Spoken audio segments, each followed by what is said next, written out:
morning and welcome to the eWorld kickoff. My name is Buers and I am responsible for the program at the eWorld, and I'm very, very pleased to see you all here, to welcome you so that you can join us for the eWorld kickoff. It's the first out of 3 days, and I will tell you more about this in a second. First of all, some organizational comments. Today's event is translated simultaneously, so you can either watch and listen in German, and the entire event today will be in German, or you will follow the English stream. In the eWorld community, where you dialed in, you have the option to choose between the English and the German stream. You just click on the session that you would like to follow. I hope that you find your way to the stream that you'd like to follow. In case of doubt, if something doesn't work properly, then please you use the technical chat or the platform chat on the lower left in your browser window.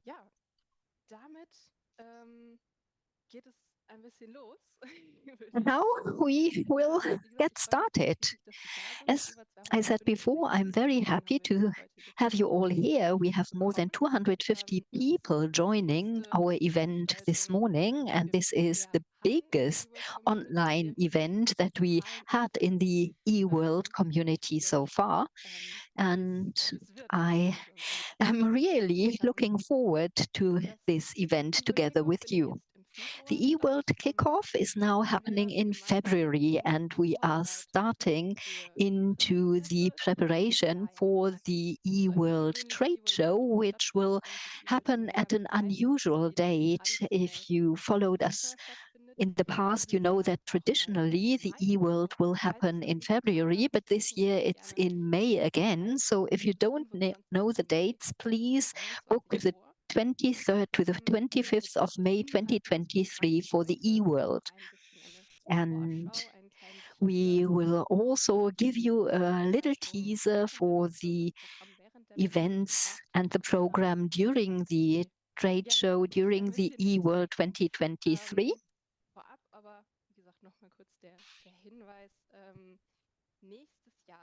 But next year, in the year 2024, we will move back to February.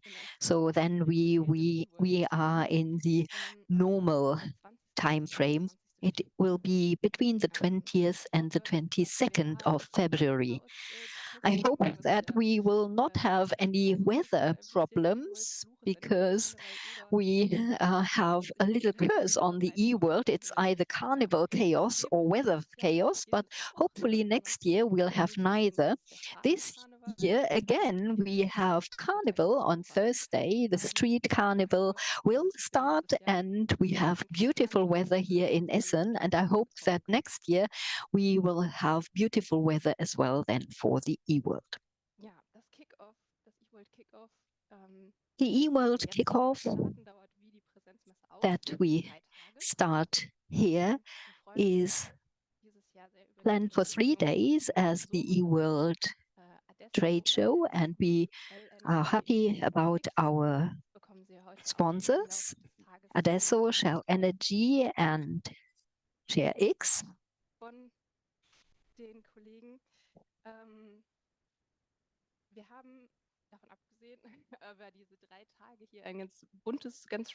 In the next 3 days, we have a nice program for you. I hope it will be interesting to you. And today the focus will be on the electricity system. Tomorrow we will talk about the future of the gas economy. We will talk about what is the current status of the gas industry, what we have to expect in the future. And I am looking forward to the discussion with James Watson, the General Secretary of the gas industry, and we will then on Thursday focus on IT and cybersecurity. It might sound a little dry, but we want to have lively panel discussions, and we hope that everything is interesting for you. After this very short overview, I would like to show you the program for today, and I would like to share my screen. I hope you can then see the program for today. It's now 10:05, and this means that we are in the first part, welcome and outlook to the kickoff, and then I will welcome the host for today, Dr. Roman Dudenhausen, who will first have a fireside chat with Tobias Federico, the Managing Director of Energy Brainpool, and they will discuss what has happened in the energy market recently, what have we seen last year, and what is the outlook for the future. Then we will broaden our panel, and we will have a panel discussion to discuss the future of energy supply. How can the transformation to a green power system succeed? What we need for a transformation of the power system, and we will have Tim Meyerjürgens from TenneT, Ms. Christine Müller, who will step in for the chairman of the Federal Network Agency. She is in the Department of Economic Questions of Energy Regulation. Then we have Sonja Müller-Dib, who is the Managing Director of Shell Energy in Germany, and Tobias Federico will still stay and also join the panel discussion. And that's the end then of the first day. We'll draw some conclusions, and then just as on all 3 days, you will have the option to participate in a speed dating session. Details on how this will be done will come later. This will automatically run via the e-world community. Probably you already got some emails, some news. If you are registered for the event, you will then automatically go to the speed dating session. I will leave this on for another moment. If you have any questions during the event, no matter whether it's technical questions or also questions to the panelists or to some of our guests, or if you have any comments on the content you heard, then you have the possibility to use the chat. The chat is in the eWorld community on the right next to the video that you see. My colleague Isabel Reinhardt will be there for you. Thank you, Isabel. She will host the chat and she will then pass on questions to us in Zoom. We will try to take up your questions. Please bear with us if we don't have the time to take up all of your questions, but hopefully after the day we will then also have the opportunity to answer questions or discuss questions after the event. And now I don't want to keep you waiting any longer, but I would now like to announce a little video. As promised, as announced, we will now give you a little preview of the program of eWorld in May. And you see this exclusively. We will only publish it next week. And we also have 3 short videos showing our sponsors, and then we will get started into the program for today with a fireside chat between Roman Dudenhausen and Mr. Federico. See you.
Society is demanding change.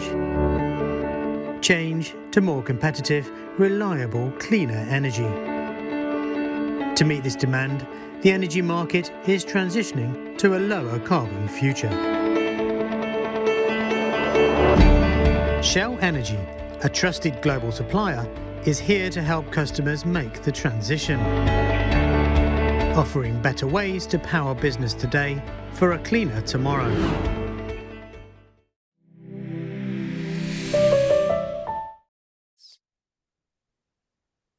Herzlich willkommen zurück.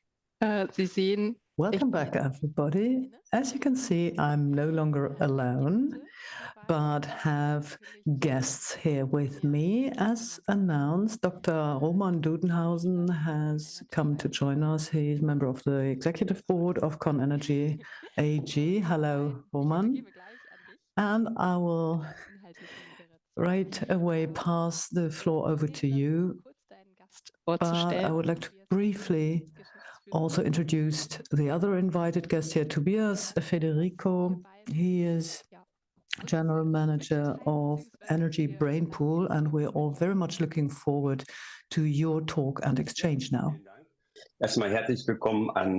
Thank you very much, and a warm welcome to everyone who has joined us now and is watching and listening. I'm very, very happy to have Tobias Federico here with me. Welcome, Tobias.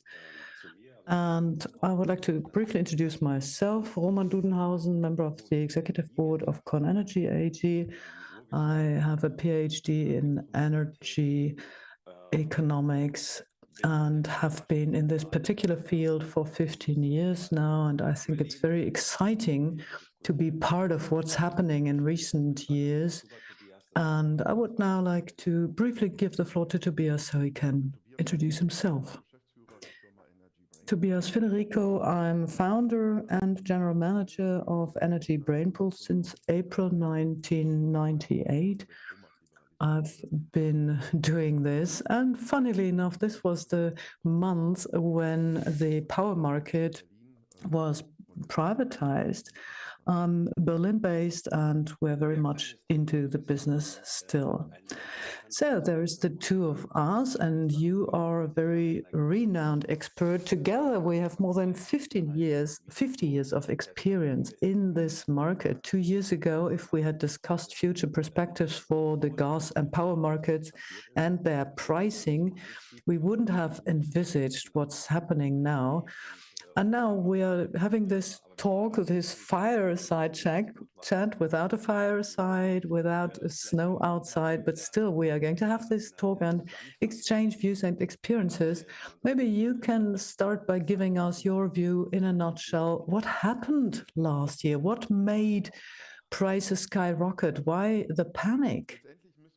In the end of the day, we must not just look back on last year. In the year 2021, during the summer and even late autumn, this already announced itself.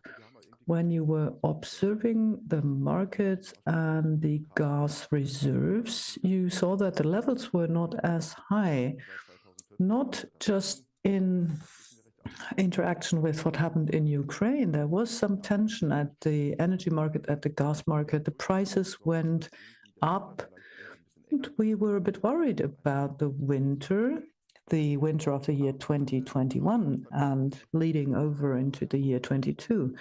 So that was already interesting to see, and we saw pricing at the power market that was news to us. And the last time we had such prices was during the economic crisis in the year 2008, 2009, on the 24th of February, when the Ukraine war started. It was obvious that the tensions would increase, and we thought, when trying to assess risks, that the availability of fuels would be a given. We were not to worry about that. Of course, exiting from coal, we were thinking about that, but we didn't think about the availability, about the capacities in terms of production. And then suddenly fuels seemed scarcer, in particular natural gas. And we were curious to see what happened with the pipelines. Nord Stream 1, of course, was already up and running. Nord Stream 2 was still undergoing final touches in terms of implementing the contracts, etc., and the approval was still outstanding. But then we really put all our eggs in one basket and became aware of that situation and are aware of the necessity to take action. And then prices really skyrocketed. In some cases, this was justified. It was not only panic, but still, there wasn't only reason either. Until April, we had these huge price rises on the 27th of August, 1,000 euros. And you are right, if 2 years ago the two of us had gotten together, drinking maybe a glass of red and exchanging views, we wouldn't have believed this possible. Exactly, and it was also a surprise that everybody expected this to remain the case, and then in autumn, suddenly prices went down. What happened there? Letztendlich gibt es verschiedene Gründe. Zum einen muss man Well, the bottom line is you have several reasons behind this. First, if you are a consultant or analyst and not a player in the field, it's obvious that there were overreactions and exaggerations. So it was obvious this would turn around. And then I think the 27th of August, I think it was a Thursday or Friday, but after the next weekend on Monday, Robert Habeck said that the target for the gas storage, the transmission hub Europe, the THE, was commissioned with making gas volumes available. There were different target levels and timelines, and I thought in particular the most recently announced timelines were not realistic. But then it became clear that we would even earlier meet the target levels in the storage. So people really were able to relax, and then the bubble burst. So we overshot on the gas storage, 98, 99% filling levels. Really, this relieved the tension at the market. And then, of course, the Nord Stream 1 pipeline, the leakage, that was really introducing another element and made people nervous, but availability of fuels was secure once more. And then there was another element in play. The EU Commission announced that week that it was the market design that was to blame for everything. The most expensive power plant was dictating prices. So these were the evildoers, the gas-fired power plant. So maybe there was also some reluctance at the markets. We came back down from 1,000. We are now at a level of about 160 euros, which is good news for consumers, but for traders, of course, leads to certain problems again. De facto, we had the hope that we'd survive the winter quite well, and this was the main reason why the bubble burst. I think it's absolutely understandable what you just said. It's always quite interesting how those who are not experts in the field, but in the media, deal with these issues. And some things were simply tabled last year. And then they said, well, it's not this winter, it's going to be the next winter, the one after this, that's going to be difficult. So that's the new panic, the new concern. If the winter is colder next time, what's going to happen then? Of course, the winter time is a residual risk. And if we have more colder days, colder weeks, the scenario is different. The difference compared with the previous year, that's to say last year, 2022, well, during the last year, we had supplies from Russia at full level till the summer, but we've been able to remain at the desired levels. And of course, the question was also, what does THE do? What do they do with the superfluous gas volumes. They are supposed to sell that. And the big challenge is to find a replacement, an alternative supply for the natural gas that came from Russia. And the only realistic alternative is LNG.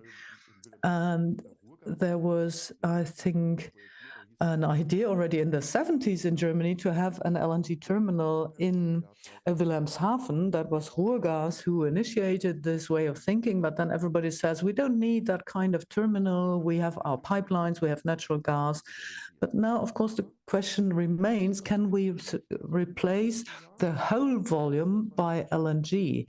In the current year, probably not, maybe next year, but after this rather moderate winter, we have a good starting point. So there is a residual risk. If there is a long, cold winter like in 79 or in 86, the scenario remains problematic, but it is not probable, it is thinkable. Also ich teile das auch und ähnlich wie du es auch. I agree, and it's similar to what you said, what I'm thinking. When Robert Habeck made this announcement about the gas storage capacities, well, first I thought it was too big a challenge, and then they made it. And I was also surprised to see how quickly we are able to build an LNG terminal, how quickly approvals can be given and gotten. And of course, this can be a big help if we have 2 or 3 more terminals. Yes, definitely that will be a big help. We had a lack of about 500 terawatt hours LNG receiving capacities for Germany. And here Germany had to do, well, we have to do our homework also against the European background.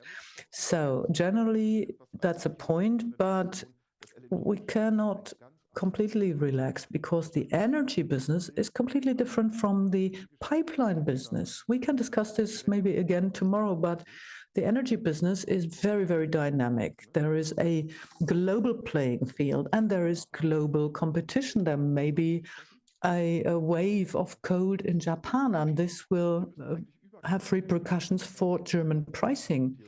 We should have overcapacities because if we act like a sponge and really suck up all the superfluous capacities, we should be able to store that, but we are working according to slightly different principles. And now I get back to your initial question. We also have a different pricing level now, completely different. So the bottom line is we will have a significantly higher price level, and either price ups and downs will be higher because we don't have an actual global market. We do have the LNG hub. So yes, that's a correct summary. Last autumn, we tried to picture the next 10 years for natural gas pricing, for instance. So there are the LNG terminals, as you said, and I agree with you. It was surprising to see how quickly the federal government was able to act and implement plans. And that was also leading to further repercussions like the,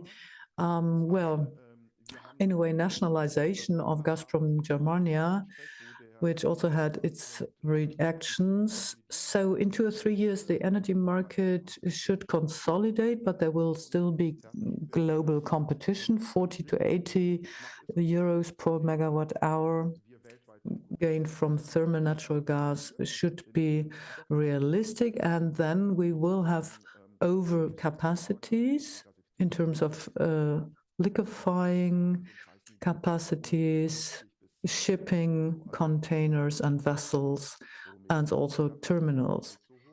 And then we go back to 40 to 60 euros, which is twice the price of Russian gas.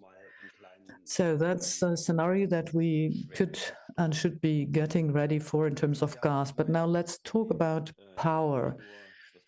In terms of electricity, it was not just the Russian invasion, the Russian aggression that led to problems last year because certain power plants failed to operate, and we had to use the expensive natural gas in order to produce electricity.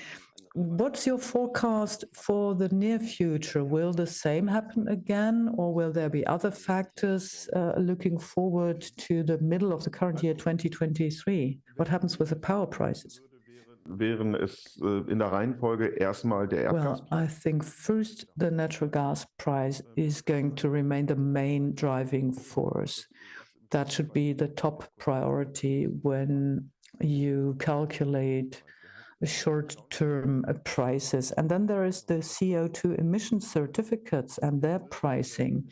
Here the level has not been so important, but will become important again, will be in the focus. And then, of course, what about the availability of French nuclear power plants? And then, of course, another important factor is winter. These are the three main factors. When it comes to the weather, there is not much we can do. Of course, we do the projections and simulations for different kinds of winters. In terms of the availability of nuclear power plants, I'm not so much into that. I'm not an expert. I was surprised to see the amount of capacities they were able to connect with the grid, and that the technical requirements were fulfilled there. So there may remain some insecurity. I don't know to which extent, but the French I think that's a mistake, focusing too much on one technology. So this remains potential for surprise, and natural gas is used in order to counteract this. So the next winter will have two main factors: the weather that might make the market nervous, and bad news on French nuclear power plants and their perspectives. There will be other challenges, but these are the main ones. Erwartest du, dass wir auf einem Preisniveau? Generally speaking, you expect the price level in 2023 to be higher than what we know from the past, but which is still significantly lower than what we saw last year. Yes, definitely. We have an extremely high volatility last year, and probably we will not really see the same this year. Probably the current price level should be 10 to 15 euros lower than it is right now. There's still a risk premium here, but in the year 2023, based on the good perspectives we have right now, the gas price will probably only be half of what we had last year if we assume an average of 300 euros in the calendar year 2022. And we have to make a distinction between the market and the spot prices. The spot prices are not so relevant at present. But I think we will see a relaxation of the situation. And what is really important is the filling level on the 1st of April in the gas storage. Above 40 would be good. Below 40 would not be good. And if we are a bit above 50 or 60, it would be great. It's not so long ahead, but we will get some cold spells, but we'll see what happens. Yes, the prices are clearly lower. Well, Corona times, you can't really take them as a benchmark. We had prices like in the year 2000. But if I say 45 euros, it's still 2 or 3 times higher than what we were used to. But the statisticians say that there is a paradigm shift if you've got a different behavior. And we see this shift in the market.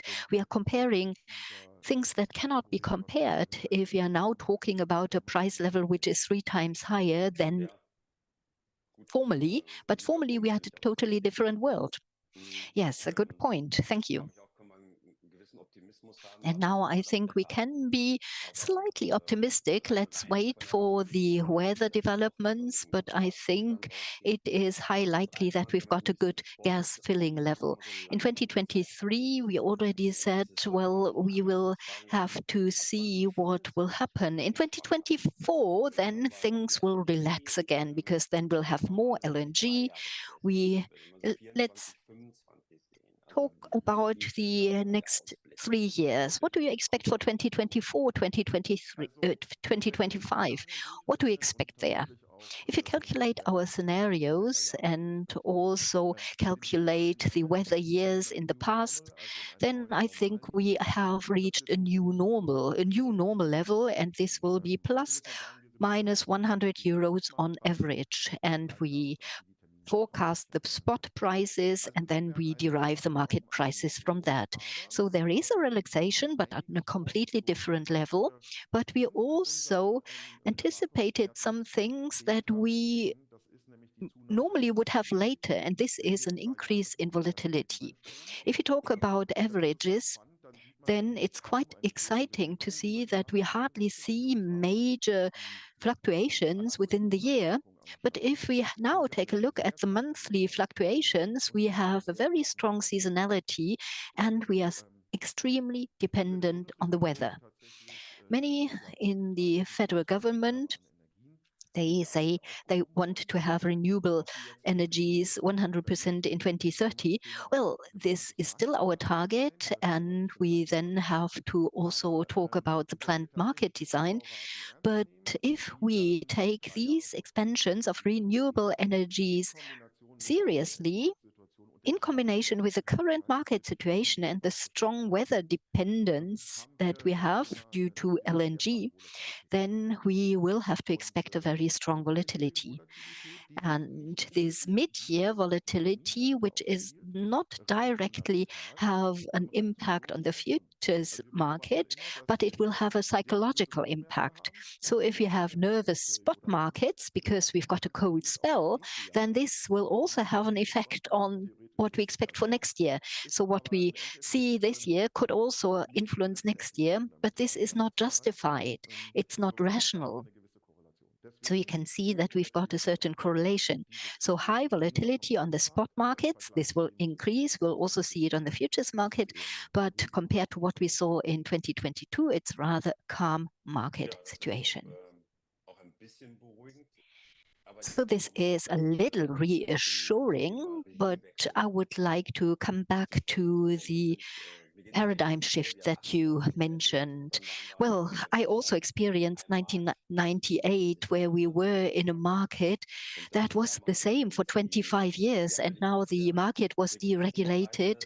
And we did not only have the changes in regulation, this was in 1998, but the trigger was the regulation, and now we have many things hitting us at the same time. One topic which is often neglected a little bit is the demand side.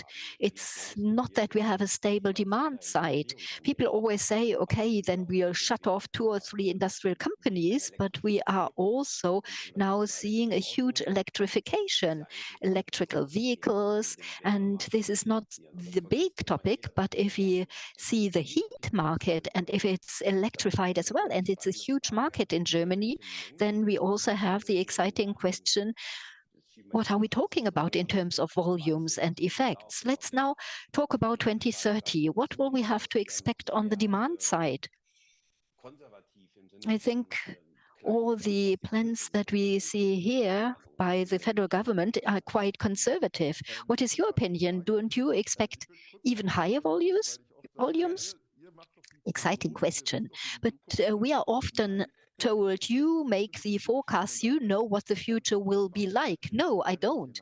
But no joking, we are always talking about different scenarios, which means that we take the experience from the past, take it into the future, paint our own world, and we then simulate the electricity price in this closed world.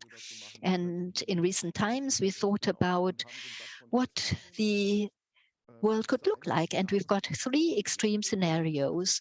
One scenario is all electric, and this is what you just described, to electrify everything that can be electrified completely. The transport sector, the heat sector, these are the framework conditions. Then we've got another scenario, go hydrogen, where we completely go for hydrogen with a small part of electrification. And then we have one scenario which is called go nuclear.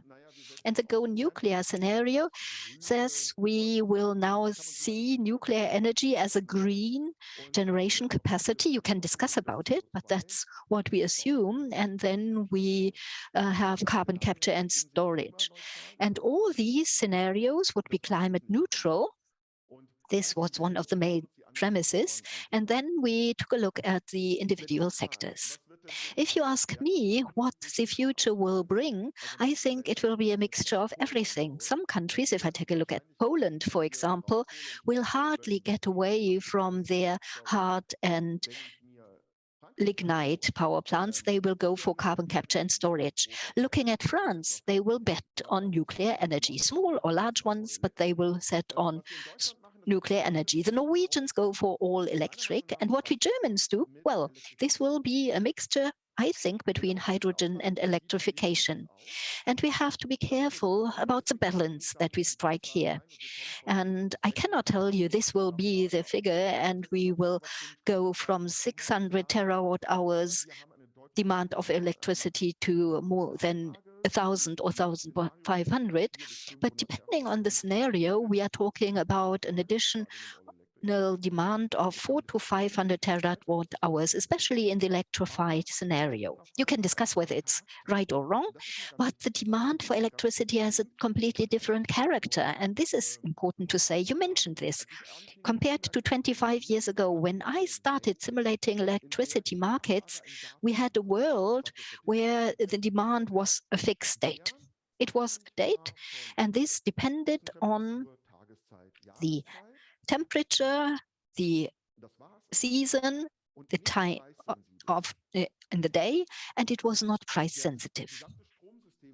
And the entire electricity system was following this demand. So we've got power plant capacities that were built up in order to meet fluctuating power demand.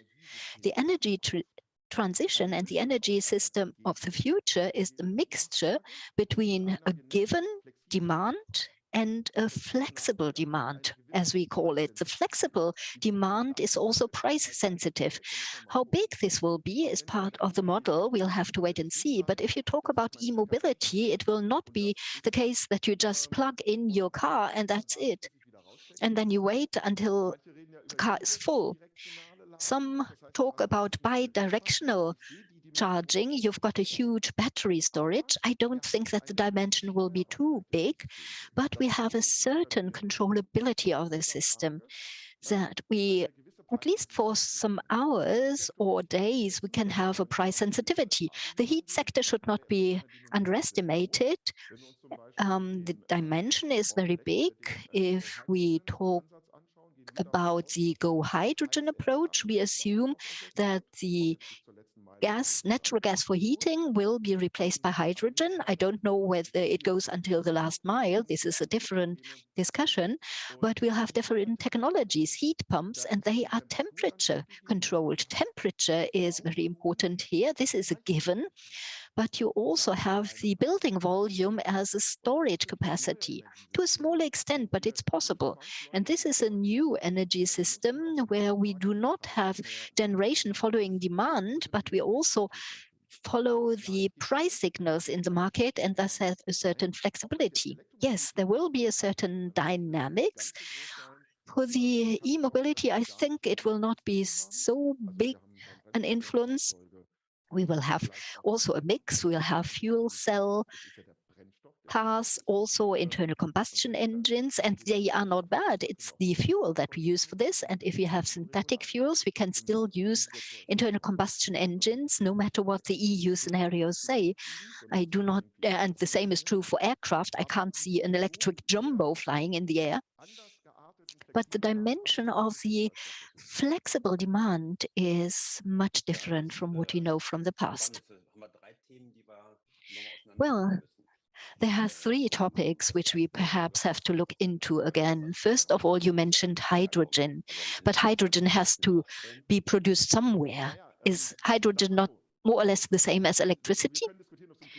Well, we can discuss whether it's a primary or secondary fuel, but if we want to have green hydrogen generation, no matter or irrespective of the EU taxonomy, we need more electricity. Then you've got higher electricity demand, which should not be underestimated, but can also be flexible. But hydrogen as such is an interesting energy carrier, not the solution as such. We will need a system, but we cannot cover everything in Europe. We cannot cover the entire hydrogen demand from Europe. We have to import. And this is also the discussion that the gas terminals also have to be H2 ready. But we have to use hydrogen or ammonia as an energy carrier, and we have to look for it in the world, and we'll have new geopolitical dependencies, and we should not make the same mistake again that we put all the eggs in one basket and use only one country. But hydrogen is creating an additional electricity demand, as you said. If you take a look at the generation market, or you said a new energy system, our wishes are that we go for wind and solar energy only. And then we also have to talk about where this should come from. But then you also said that flexibility is getting more and more important. And this is also definitely a very important question for our panel discussion later on, because we also have a TSO represented. Flexibility has to come from somewhere. You mentioned batteries. We can have stationary batteries. We can also use car-to-grid and other technologies, but this would not be sufficient. So at the end of the day, and the approach was already taken with the RWE power plant, we will need some more natural gas power plants, which could also be operated with hydrogen, and we need more capacity. So you can hardly say it in public discussions nowadays, but wouldn't this be the only solution? Let me put it this way.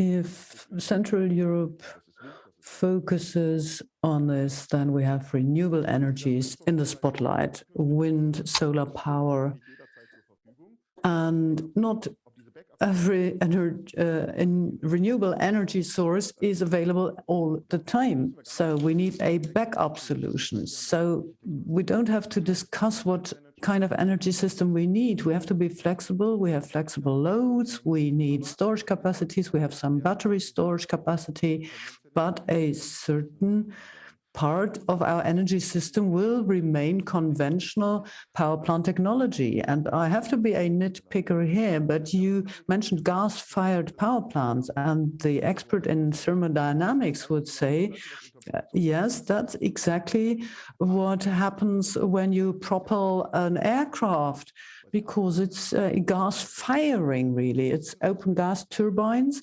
and you can use aircraft fuel as a fuel for these turbines. You can also use combined gas and steam power plants. This is used for firing and is often perceived as to be the same thing. I agree with you that we need gas-fired power plants, but we also need this backup solution. We are emitting CO2, we are dependent on Russian natural gas. That's the scenario that we always had in our mind. And what we need is the technology of a gas-fired power plant. However, we don't necessarily need gas to fire it. We can replace the gas. We can still use the same technology. We can use the cooling towers. We can use the vapor circulation system. But we use a different fuel, like, for instance, sustainably produced hydrogen. And then theoretically, every gas power plant that is now using natural gas can in future use hydrogen as a fuel. So let's wait and see where further electricity can come from, where generation can take place.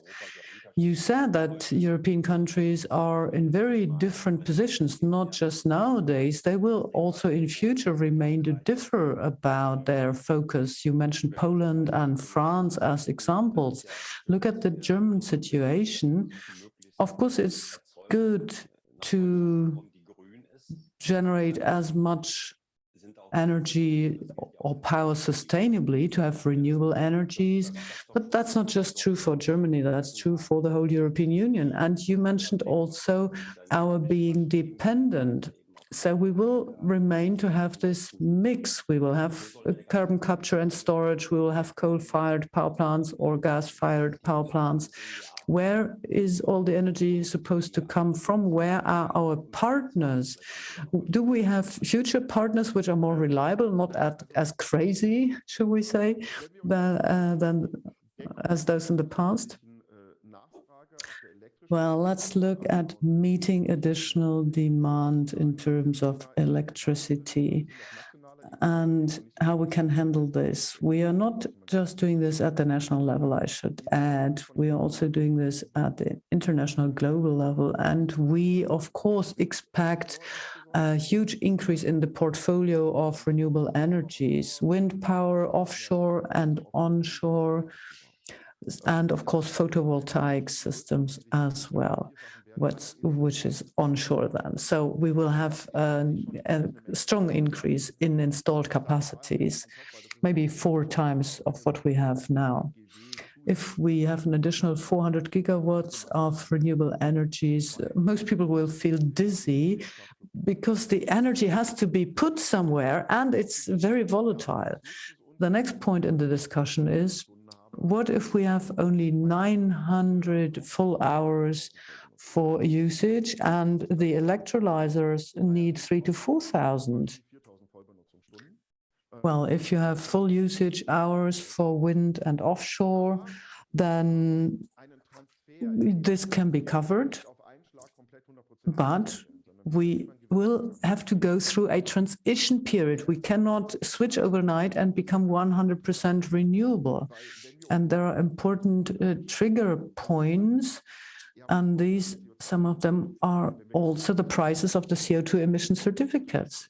Of course, if the whole world was climate neutral, we wouldn't need the certificates, but you need also a kind of penalty system. If you still emit CO2, then it has to be very, very expensive. And this means that we have an intrinsic natural gas price. Natural gas is priced, well, without its emissions and with the emissions. And the price difference, that might be what you pay extra and happily extra for hydrogen. However, it's a huge capacity. That means we need additional demand.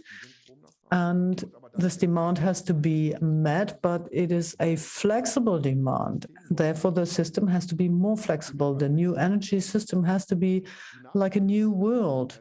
The energy transition meant for me, the demand will come when you have the wind power available or the renewable energies in general available. So if you have the given power demand and the given energy sources, the fuels, then you can control this system. But these are new dimensions, gigantic dimensions, also for the grid infrastructure, the networks, for hydrogen, for power, for natural gas. We will have to discuss this in further detail. We need the storage systems for hydrogen, for natural gas. We need battery storage capacities. This will take on more dimensions. As I said, we have to act like a big sponge and really store everything inside, sucking it in. You mentioned the price signals. There was quite some debate on the government relieving the industry too much, the big players in the industry, so that the consumers didn't really feel much of the relief. So how can price as a signal, as a trigger point, be used in the future? Well, prices really hurt last year, hurt the consumers. The question is, how do you really reach the consumers? And of course, we look at the pricing levels for final consumers, but I think at the moment we are looking at two different worlds here. We are coming from a market-driven world. The market is there already. And the market is kind of waiting for the right price signals. It is functioning, it's a functioning market. And when you get to the right level, it will react. But there is also the political world. And politicians have a different mandate. They have to protect consumers from those who abuse the market structures. And there is some political activity because of the dimensions the prices went into last year. And this happens not just in Germany with a new law to limit gas prices and regarding windfall profits. This is a topic for the whole EU, and there is an energy-only price at the moment with the current market design that we should get away from towards a capacity market for gas power plants, battery systems, for the market for renewable energies that should be somehow smoothened out in terms of volatility. And there is such a big demand for all that. If we have an energy-only market, I might be able to give you some facts and figures, but probably we will have some elements out of that. We will have some elements that belong to a capacity market. So what does a capacity market look like? The current market design has the disadvantage of not making it possible for power plants to refinance their cost of capital, but they are still offering their superfluous capacities to the spot market. That's where we get the price signal from. And then there is a reaction. So we can, of course, integrate this element. And there are some pricing levels which are quite interesting. The alternative is to use the capacity market and meet the demand at that market with industrial capacities. So there are consultations happening right now at the EU level. I'm always thinking along the market lines. So I'd say let's be realistic about this and let's tackle this.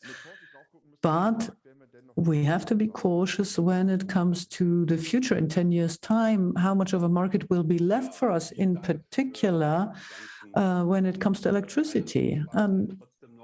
Well, that's all quite interesting, but there is one final question, I think, a bit ironic.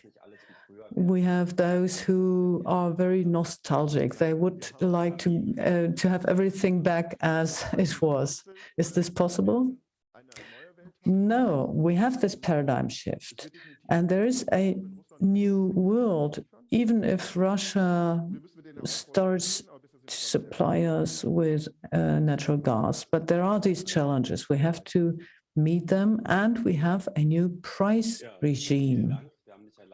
It's a new price paradigm. Well, thank you, Tobias, for now. You will remain with us. With the other panelists, we will, of course, continue our discussion. We will get back to the question of pricing, and I look forward to it. Now I give the floor back to our facilitator, Anne. Well, thanks to both of you. This was quite interesting. I was very curious to hear everything you two said, and I'm looking forward to the next discussion. I think everybody has joined us already, but please, dear audience, give us 5 minutes time, maybe get a refreshment, get a cup of coffee, or get inspired for the next on-site e-world. We will show you again the little teaser video now.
Society is demanding change.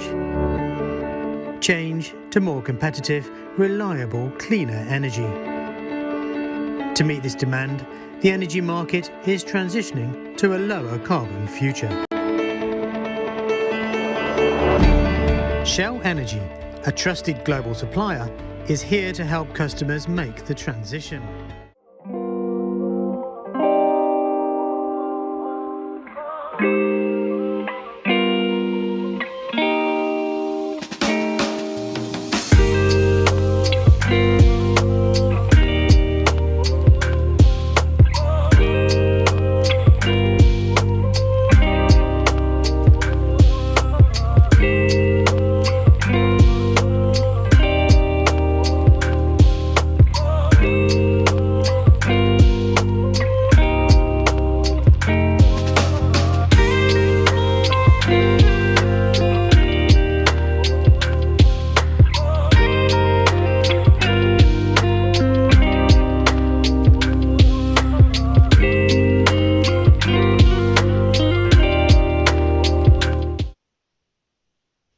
Hallo und herzlich willkommen zurück.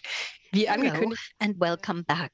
As announced, we now changed the setting a little bit and we increased the panel. I would like to hand back to you, Roman, without any further ado for a short welcome or an introduction of the panelists. Well, thank you. I'm very happy to see you all here. We have a large audience, and I also am happy to welcome our panelists. They will introduce themselves. we have Mrs. Müller from the Federal Network Agency. She is stepping in for Mr. Müller, who unfortunately had to travel to see the German Chancellor. He had other things to do. Then I would like to welcome Mr. Meyerjürgens from TenneT and Mrs. Sonja Müller-Dib from Shell Energy. The idea is that we briefly start with a few questions I would like to ask the panelists. We have the topic of the transformation of the electricity system. We already talked about it in the Fireside chat, and it would be great if we briefly heard a little introduction of the individual speakers, and then they will introduce themselves, and then we will talk about whether we have a transformation to a green power system. Is it a national or a European topic, and how quickly can such a transformation happen? So perhaps you can start answering this in 30 minutes, and we'll start with Mrs. Sonja Müller-Dib. Good morning. My name is Sonja Müller-Dib, and I am the Managing Director of Shell Energy Germany, and I am responsible for the gas business, the electricity business, from generation to the customer, but with a focus on the partnerships with industrial customers and utilities. Should I then answer the question right away? Okay.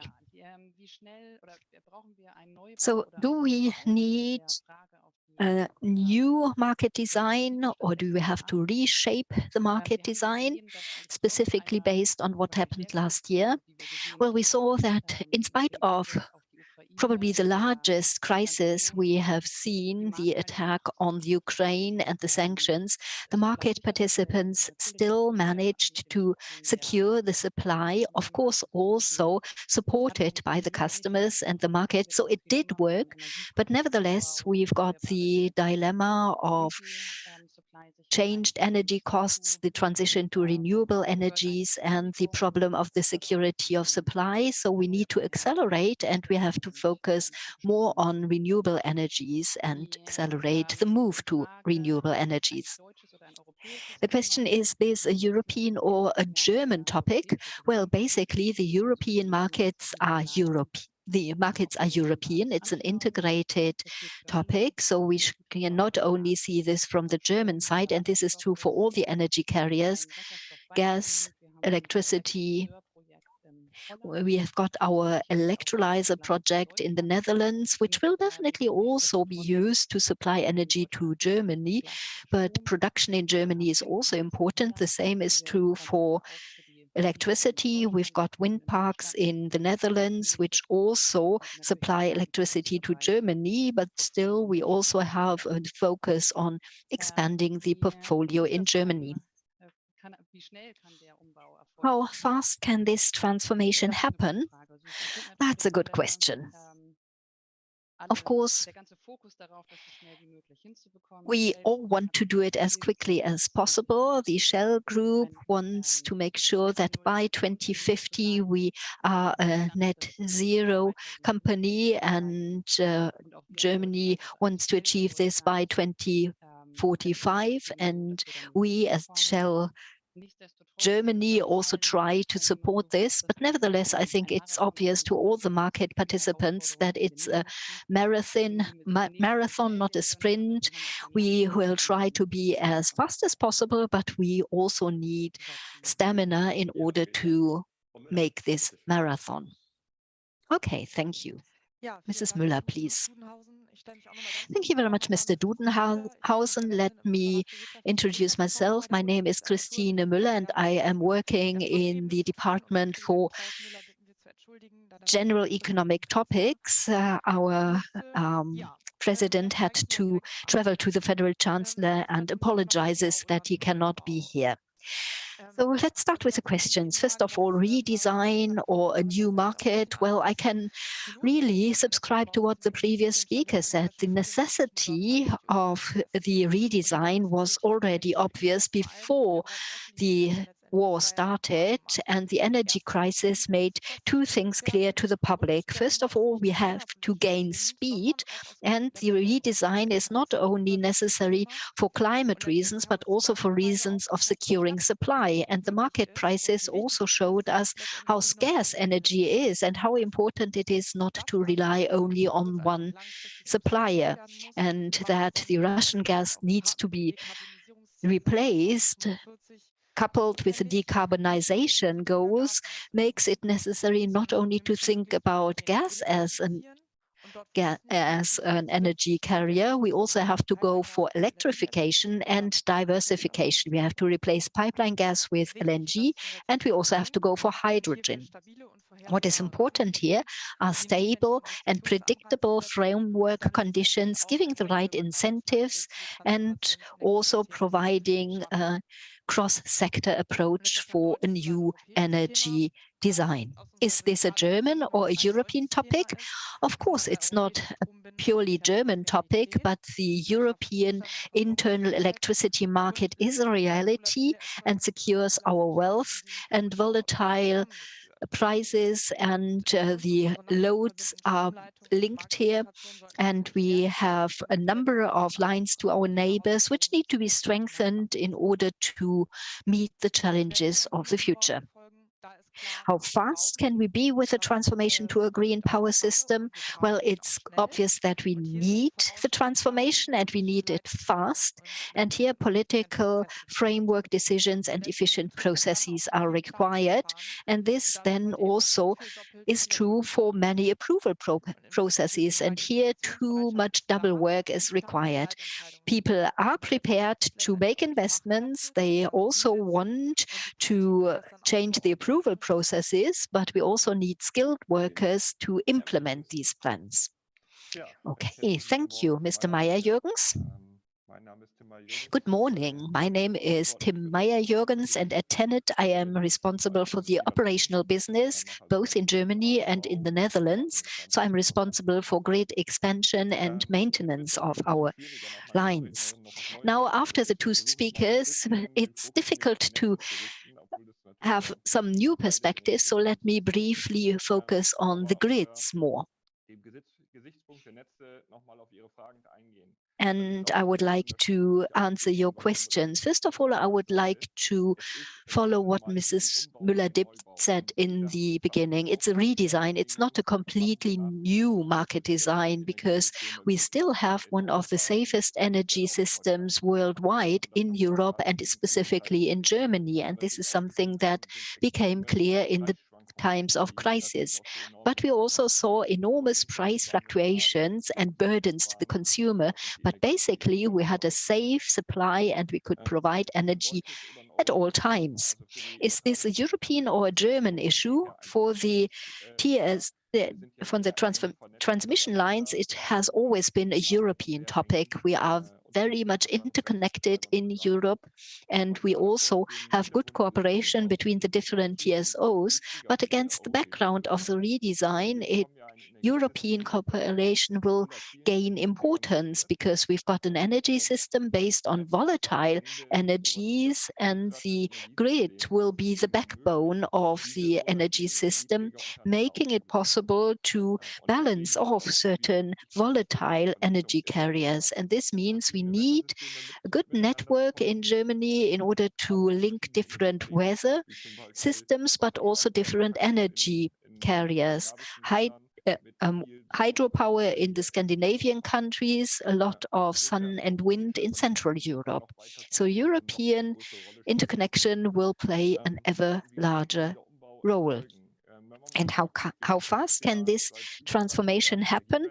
Well, looking back to the 30 years of our energy transition, we can say that it mainly happened in the electricity sector, and now half of our energy in our grids are renewable energies now.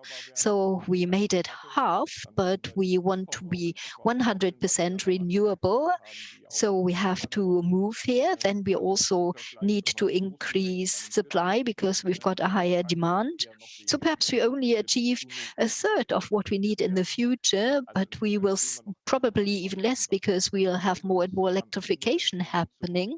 And what helps us now become faster? Well, first of all, we have to accelerate approval processes because in Europe and especially in Germany, approval processes are too long. Infrastructure projects in Germany take 10 years before we can start with construction. Construction itself is quite quick, but the long time that is required for bureaucracy and approval of projects is simply too long. Here we have to get moving. The federal government already took some steps last year in order to pave the way, but we have not achieved the point that we have to achieve in order to have a fast transformation. And Tobias? I'm Tobias Federico, founder and general manager of Energy Brainpool. Well, now it's difficult to say something new, but redesign or new market, yes, we need it. The redesign was necessary before, it was clear, but we also have to build new things. And NG terminals is something that we didn't have on our agenda 2 years ago in Germany, but now we are building this. So we need both. And if you look at hydrogen, the question is, will we mix it into the natural gas pipelines, or do we need a special dedicated hydrogen pipeline? So we need both.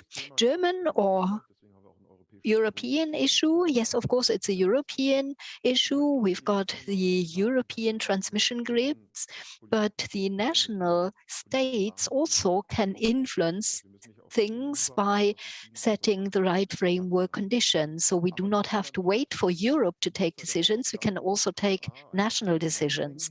But Europe also has to make its homework. Germany is a significant player in the European context, and Germany has taken the lead in many areas and was relatively strongly hit by the current situation.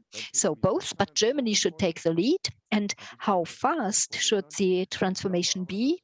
I don't want to contradict the previous speakers, but I think we have to set the path in this decade in a credible way. What does credible mean? Well, if I see what is happening in the public, we have had the energy transition for 30 years now, but now people have to see that something is happening.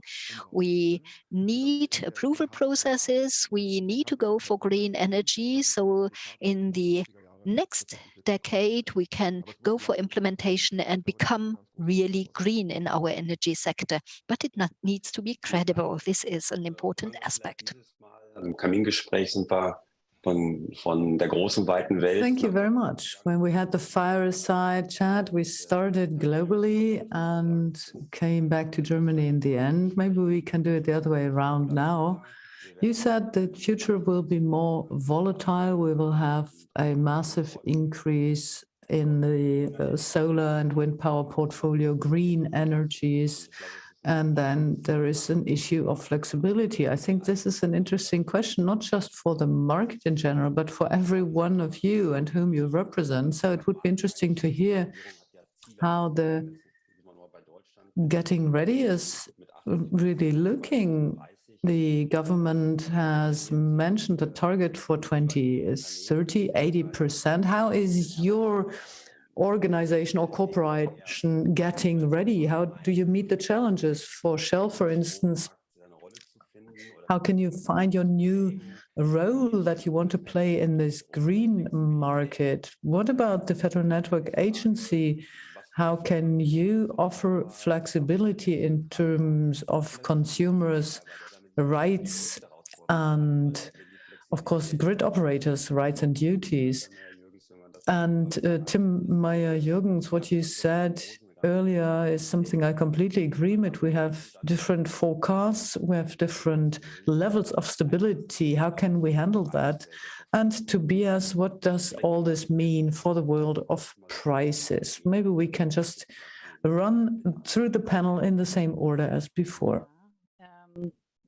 Ja, also grundsätzlich Flexibilität natürlich super wichtiges So Thema. basically, flexibility is very high on the agenda, and increasing the share of renewable energies increases the need for flexibility. When it comes to electricity, we don't have enough flexibility for electricity from renewable energies.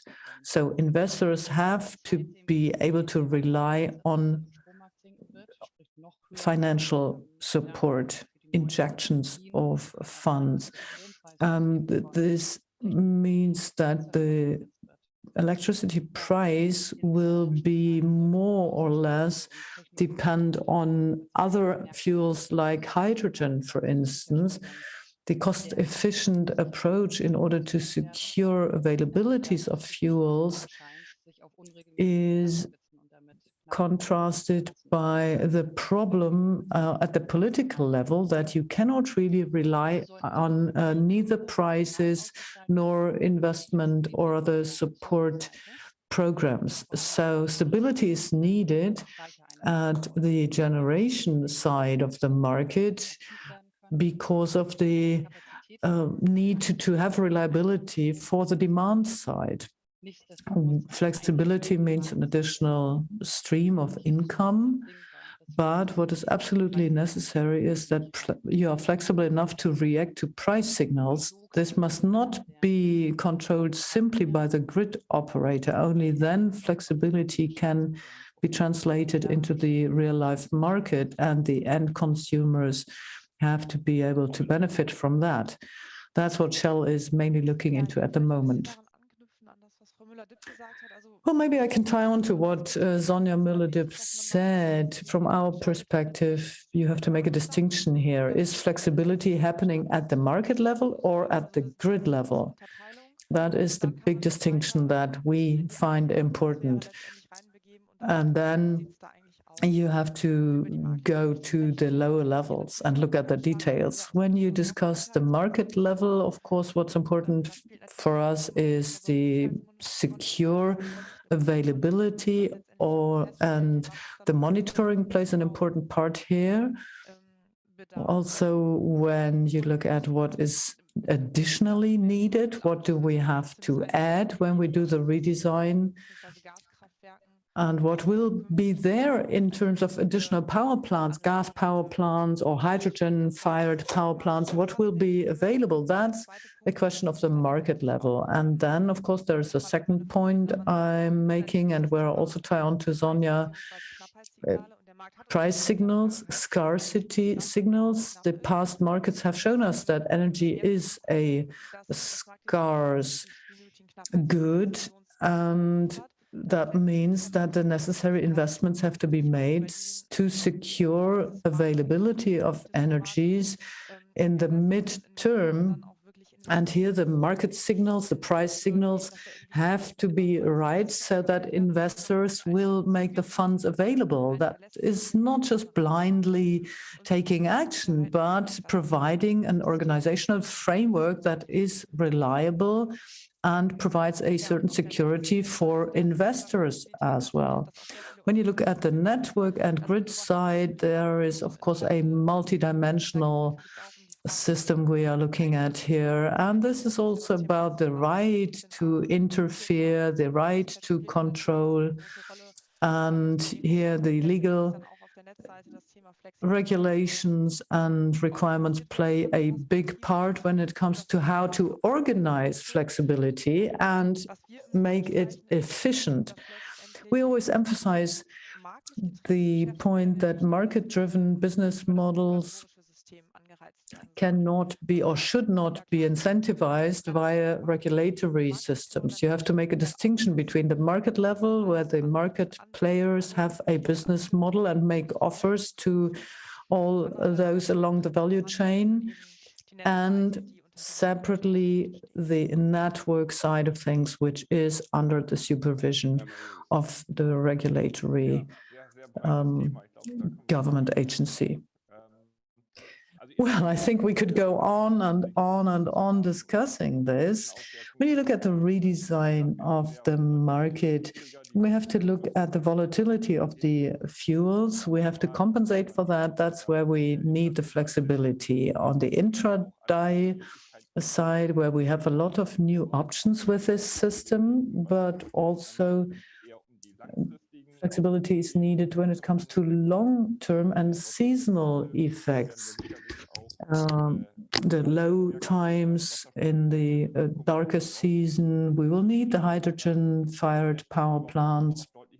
A network operator will need much more flexibility, because conventional power plants did not just offer energy, they also offered system-relevant services. So this will be something that is also needed. Frequency securing, interference, options for the market. Well, if possible, it should always be the market from where these offerings come, where the services come from. But sometimes it will be necessary to offer incentives at the regional level. And then, of course, there is the question of price levels. And we are only at the beginning, and the new market design is only in its infancy, but we have to keep in mind how many new options we have and how we can make them useful. Network operators have rotary phase shift components, for instance, and these are components that will remain necessary, but there will also be a new need or an additional need for such and other technical components, because we get new generators who feed into the grid. So how can we make all that available, and how much more research will be needed here? We have started researching these new requirements, of course, and we have also started building platforms that will make it possible for potential new players in the market to become partners, so that those who want to get involved have an access. But what is lacking here is a financial incentive for customers to make their own flexible capacities available. So this redesign will lead to a lot of difficulties, but also a lot of new options. Tobias, about prices. Well, first and foremost, I'm happy about the distinction. I think we should look at these systems separately. There is the national market, and we have a national market design at the moment. And if this continues to exist, it has the specialty of having two sides, suppliers and consumers. And that means that flexibility is a double-edged sword. You have, of course, volatility, and you have scarcity signals, and this will generate business models. The scarcity signals may even lead to a business case. On the other hand, the more market players, the more volatility will be evened out. So we do have the first mover phenomenon, but we also have price signals. Business models get generated, and this means that the volatility all in all is less. And this is a very interesting issue. If you look at the system services, system relevant services, it's a different system and a different framework we are working in. We have a very clear-cut regulatory framework, and certain services might be negotiated as a follow-up.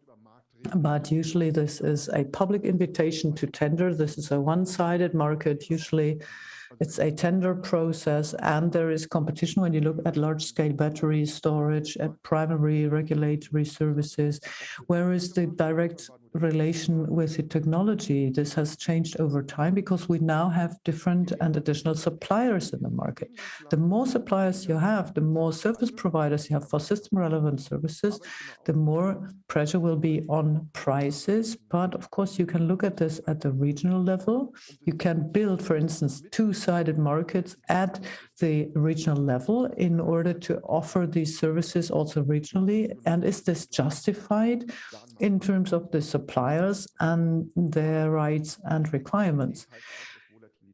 But flexibility means you have less volatility. Less volatility means that the business case in itself decreases in its significance.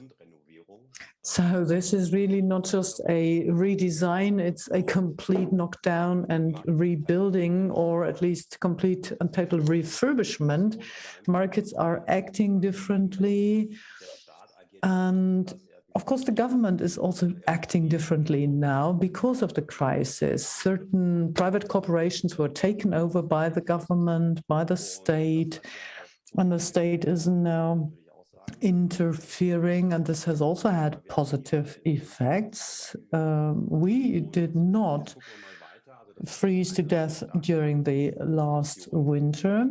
So the government is actively assuming a position, but when you look at the energy terminals, there was a reduction of red tape, of bureaucracy. And I think this is also something that we should discuss here. If it happens like it did happen with the LNG terminal, what, in concrete terms, what are we lacking? And for you individually, of course, within your area of expertise, less bureaucracy, planning procedures cut down from 10 to 3 or 5 years? Or what exactly, precisely is it that the government should do so that everything goes as smoothly and quickly as with the LNG terminal? And I will start with Tim Meyerjürgens. If you cannot do it, everyone will have a problem. Well, the LNG terminal is, of course, good news because it has shown that in a time of crisis, we are able to act quickly. However, this is not a blueprint for the overall task ahead of us, because then we'd have to intervene in an area where traditional and decade-long rights have been established. The federal government has listened a lot and created a lot of rules and framework conditions that will make it easier for us in the future to act more quickly. But this is not helpful for the projects that are underway already, because if we change anything, that would rather throw us back. So it's a step-by-step process, and there are still several issues with it. For instance, one that always leads to a lot of time consumption, the conflict between protecting the environment, protecting species, protecting nature, and protecting the climate. So we have rules that are not always applicable at every level. And the same is true in terms of infrastructure and renewable energies. And we also have smaller sub-issues, you might say, but they are good examples. For instance, we have enormous amounts of heavy transports, not just for renewable energies. We have to, for instance, transport all the cables, and these are tons and tons, 80 to 100 tons per lorry, and we need a two-step approval procedure for such transportation of cables.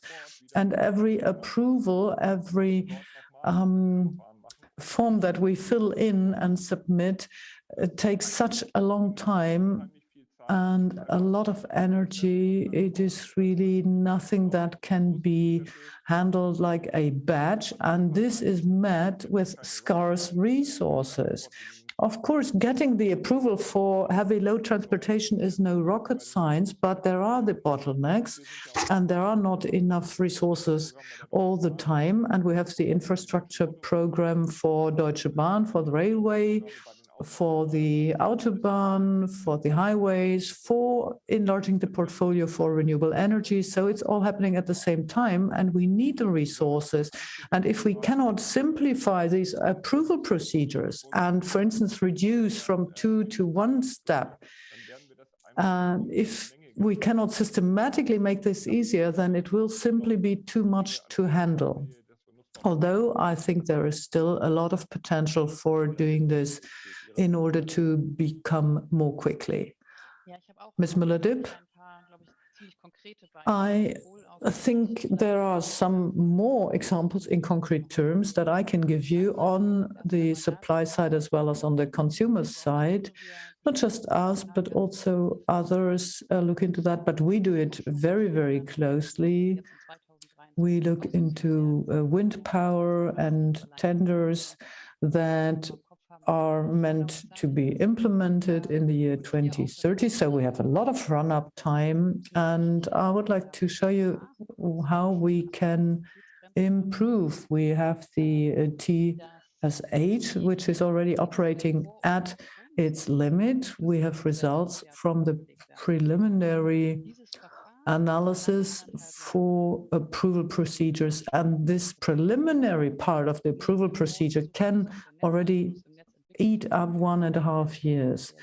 And then all the development plans have to be approved, of course, discussed beforehand, submitted and redrafted, etc., etc. So maybe the federal agencies and other governmental agencies need more resources in order to be able to handle such paperwork more quickly. And there is one more thing that I think is very important for industrial and private consumers. They are partners for the decarbonization in our eyes. And of course, the question is, what can we offer to them in order to incentivize them so that the demand goes up?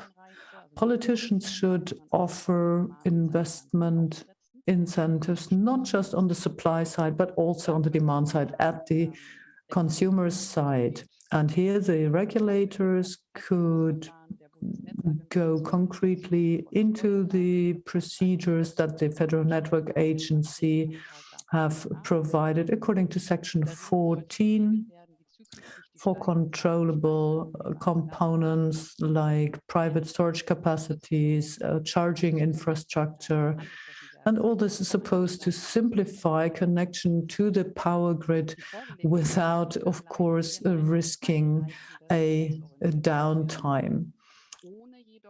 This is to be regulated at the moment, but without making any offers to the consumers. So a decentralized portfolio should be offered to the transmission network operators with appropriate fees, of course, to be paid. According to the EU, this is mostly to be translated into practice by the transmission network operators, but the Federal Network Agency has the option, according to Section 14, paragraph C, to handle this differently. So maybe I can ask Ms. Dr. Müller directly now. You're with the Federal Network Agency. Please, can I ask you to use Section 14 and the option it offers so the practical implementation of projects would become much easier? This is great. You are talking about 14A but not, and 14C, but not 14B. Well, then we will also ask Mrs. Müller what she thinks about it. You are, so to speak, in between the politicians and the companies, and you also depend on the speed of the state. But couldn't the Federal Network Agency also move quicker? The Section 14A, I know about the discussion. This discussion has been very lengthy and taking a long time, and it would be good if 14C was added as quickly as possible. Well, maybe I can say a little bit on this. So the process on the procedures for 14A is taken by decision chambers 6 and 8, and the consultation and the hearings have happened. It's now completed, and we will then also publish the public statements, and everything will be available on the websites of the decision chambers 6 and 8. But you will have to show some patience, because unfortunately, I am unable to comment on the ongoing processes right now. The point that was mentioned here, the link between 14a and 14c, is something that I am fully aware of, and I very often discuss this topic. Yes, I know what is happening, but unfortunately, I cannot really make a public statement here on behalf of the Federal Network Agency, but perhaps we can have a one-on-one discussion after this panel discussion. There are some personal points I would like to share, but unfortunately, I cannot share this in this public discussion. I think it's good to have a fast communication then, because flexibility and the inclusion of the consumer also using the opportunities that it offers is an important topic. And when we talk about flexibility, there's one more point Mrs. Müller earlier said, and this is something that we heard in the Fireside chat as well. In the public, in the media, it doesn't seem to be clear that we will need more gas-fired power plants. And here we are talking about 20 gigawatt. So this is something that is not known in the public. When could these capacities come and what would be the impact? Perhaps Tobias, you could give us some information on this topic. And then I would also ask Mrs. Müller-Dib what she thinks about new gas, or perhaps at some point in time, hydrogen-fired power plants is. Well, the topic when they could come, well, this, of course, is linked to investment incentives. If I take a look at the industry right now, all in all, because of the market design changes at the EU level, we can see that many people are already quite uncertain. They don't know what to do. And the discussion about a capacity market is quite exciting if you also cover the missing money problem. So this needs to be designed in the right way so that a semi-risk prone investor, not a risk-averse investor, then also has sufficient incentives in order to invest money. 20 gigawatt, this is almost double what we have right now. And I also talked about credibility earlier on. When we really invest into gas-fired power plants, we also have to tell the public about it and to show that it makes sense.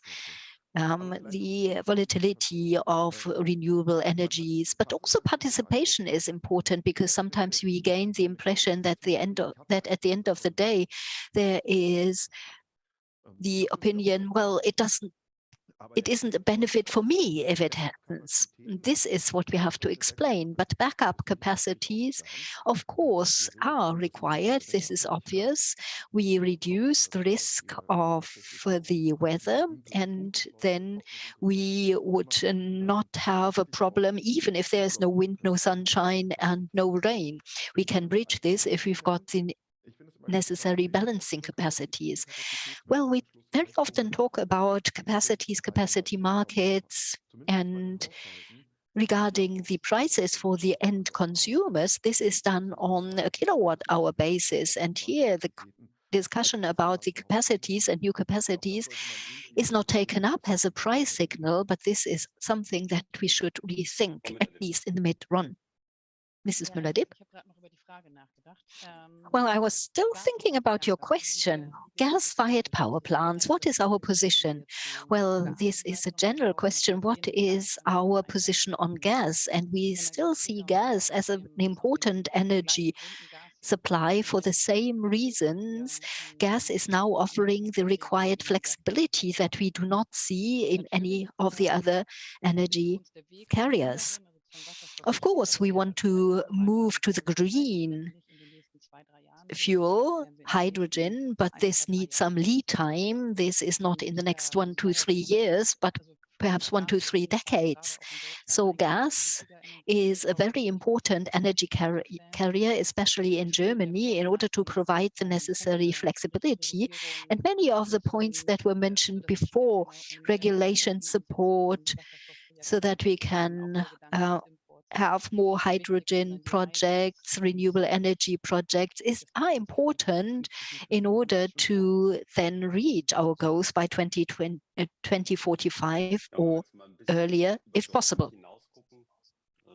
But now looking beyond Germany, we also know that in Germany, our demand for green gas and hydrogen cannot be covered domestically. So we have to look offshore, we have to look around. We are now also involved in a project to get in fuel from North Africa. First, Mr. Meyerjürgens, you also have some projects there, and apparently everything seems to come from the north. But do we have the opportunity to get all this gas also from the Middle East, from Africa, and can we get it into our systems, or are the bottlenecks so high that it's not possible that we can perhaps buy the energy from there, but we can't get it to our country? Well, for the electricity market, I'm not so pessimistic. We've got 50% in the network right now, and the missing 50% can be covered by offshore electricity. I already said how important European grids are, especially in the North Sea. Germany is going for 70 DW, and this is an enormous stretch already. But let's only take a look at our direct neighbors, the Netherlands, where we're also active, and Denmark. Both countries have more space in the North Sea than they need themselves, and they are willing to offer it to us and to make it available. And if you then take a look at the UK or to Norway, the west coast of Norway, the potential is so high that we could even get more energy to Germany, but we need the necessary infrastructure, and we have to have a good network here. And we also need offshore connections as point-to-point connections, and these are relatively expensive assets we are building there. A DC link is not cheap, but we only use it half of the time because offshore has 4,500 hours, and so half of the time these assets are not used. If we link interconnectors and offshore connections, then we've got a higher utilization of these assets, which would make everything much more efficient, and it would also save space for the overhead lines, because we always have to cross the ocean, so the corridors are restricted, and we have to use these in the best way. And this is why it's so important to talk to our neighbors. But in the electricity sector, I think we can then cover the need for the remaining primary energy needs. If we talk about hydrogen, then we will probably be dependent on imports in the future. I think this is very exciting and an important topic which needs to be discussed even further. Offshore, going away from point-to-point connections, going for interconnections. This is very exciting. But back to Shell as a global company. What is your position regarding import and export of green electricity, green hydrogen, and especially with a focus on Europe and Germany? I already tried to mention this. We see the energy market as an integrated market and as a European market, and we also talked about LNG. Of course, our market is getting more and more global. We, in the past, only focused on the European market, but we now also focus on LNG and the global market to a larger extent. Germany, historically speaking, was always an import country, and this is something that we see for green electricity. We see this for hydrogen production, and we take a look at a mix of local production and import of green electricity and hydrogen from neighboring countries in the future. And we see this as the right way forward, and we think that Germany will benefit from an integrated system. Well, we cannot rely on the neighboring countries, so generation or production in Germany is still important, but we saw in Germany that there are some new projects in the Netherlands, and we should be happy about it. Okay, then let's fast forward and take a look at 2030. Perhaps you can give me your gut feeling, a mixture between wishful thinking and belief. What do you think about the year 2030? What could the world look like? What is realistic? What can we achieve by 2030? Let's assume, or let's start with Mrs. Müller, because you are setting the framework. Well, who is setting the framework is a difficult question. I also have to tell you here that you have to be careful about the responsibilities of the Federal Network Agency compared to the federal government or the ministries. But perhaps I can give my personal impression from my own personal view, also based on the discussions that we have in our department. We try to take into account all the perspectives, and we always come back to reliability and stability of the framework conditions. This is required. You can't repeat it often enough, and this is especially important for the different players. And this is also a message to the politicians, to the legislator, but also to us, because we, of course, take some decisions which are important for the grid operators.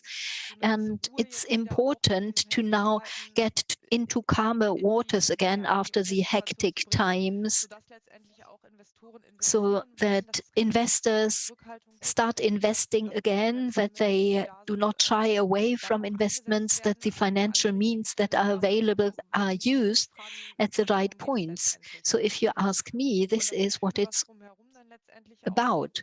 And the framework then needs to be logical, needs to be credible. You cannot say that things are only done in certain spots, but we need a cohesive and coherent system.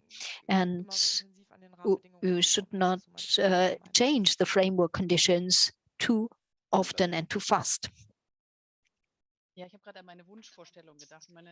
Well, I was thinking about my wishes. My wishes actually are that we are in discussion with many partners right now, the customers, the grid operators, and the government agencies, and they all play a role. Nobody can do it alone. And my wish, yes, I agree to you, Mrs. Müller, we need reliable framework conditions, and we need clear rules of the game. We must make sure that more investments are made, that the necessary framework is created. And this is now also true for industrial customers and utilities. We have to go together. We have to make this journey possible together in order to build a greener market. So my wish is that, at least for the projects that are in the pipeline right now, that they can be implemented as quickly as possible, and that investments are supported and are promoted for the future. Mr. Meyerjürgens. Well, 2030 sounds as if it is far, far away, but for us as a TSO, it's practically tomorrow. All the projects needed for 2030 are already underway. So we have a very clear picture what we expect by 2030. We need stability, we need investors' trust. We also talked about flexibility, and we need trust into the framework conditions so that the investments actually are made. And regarding the grids, we have to build the grids.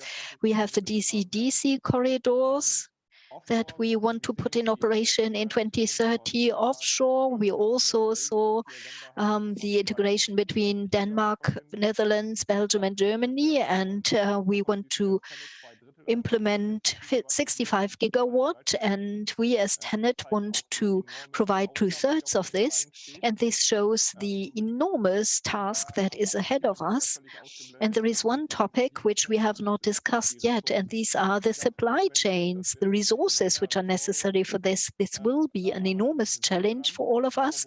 We are currently working on this, but what we most focus on is the time after 2030. We think about what is required to become climate neutral, what will be the infrastructure in 2045, and what decisions do we have to take today in order to make it possible. So we look beyond 2030. The project for 2030 are already secured. And Tobias, well, it's similar. 2030 is not a long time ahead. Our scenarios calculate until 2060. If I was able to wish for something without repeating myself or repeating what the other speakers already said, I wish for more stability for investors, also planning perspectives for refinancing so that we know exactly what we need for all across all energy carriers. But another thing that I would wish for is more participation.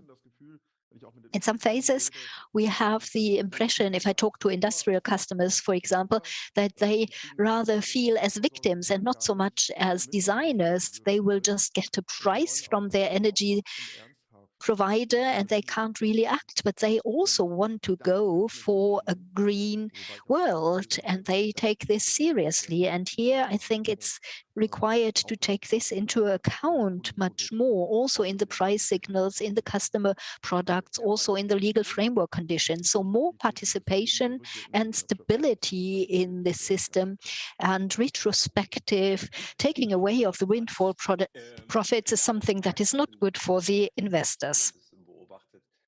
Das fand ich ganz schön, es steht. I've been keeping an eye on our chat here, and this is an interesting question.